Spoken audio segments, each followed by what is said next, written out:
My advice would be take the time leading up to it. Make sure you know what you're looking for in new instructional resources. So we had our specifics, how are we going to do acceleration, how are we going to support EL students, how are we going to support all language learners. We talked about that before, and then we started looking at it, as opposed to looking at all of them and having no idea what we were looking for, and taking the time to do that. Totally. That is exactly what I was going to say. Knowing what you're looking for before you even look at any printed materials. Because if you don't know what you're looking for, how will you know which one has it? Totally. Like when I first had that, I just kind of like was open. Like you can't like just, oh, this is nice. You kind of have to like study. Like I had to like study like what is a structure? What do they want? Like you really, you can't just look at it. You really have to like go into it. And then like also be okay with like being confused about it and asking questions. Like, wait, what is this meant for? This is new to me.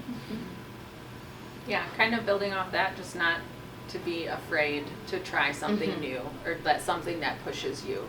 Because I think that's what makes us better, and that makes our kids better when we push them and we push ourselves, and collaborating with our colleagues. Like you said, you might look at it and, oh man, Yeah, right. what do that, and like how would you do that? And I think our department is pretty cohesive, but I think it just builds more of that collaboration. Yeah. And I would say definitely you need to have a structure and a plan, but you've got to be comfortable with the messiness of going through it. Because if you are authentic about empowering the classroom teacher and the instructional coaches in an authentic process, it's going to be messy.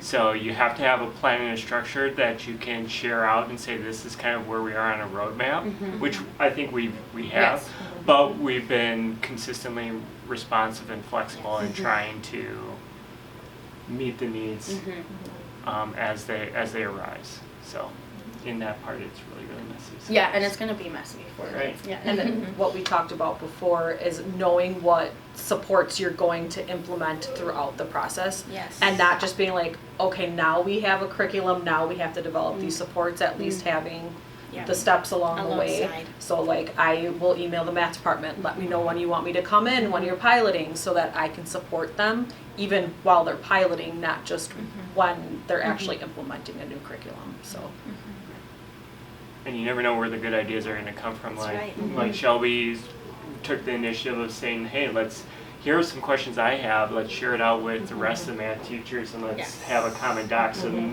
people aren't, so you never know where the good ideas are going to come from. Yes. And being open to saying like, that's a great idea, let's do that.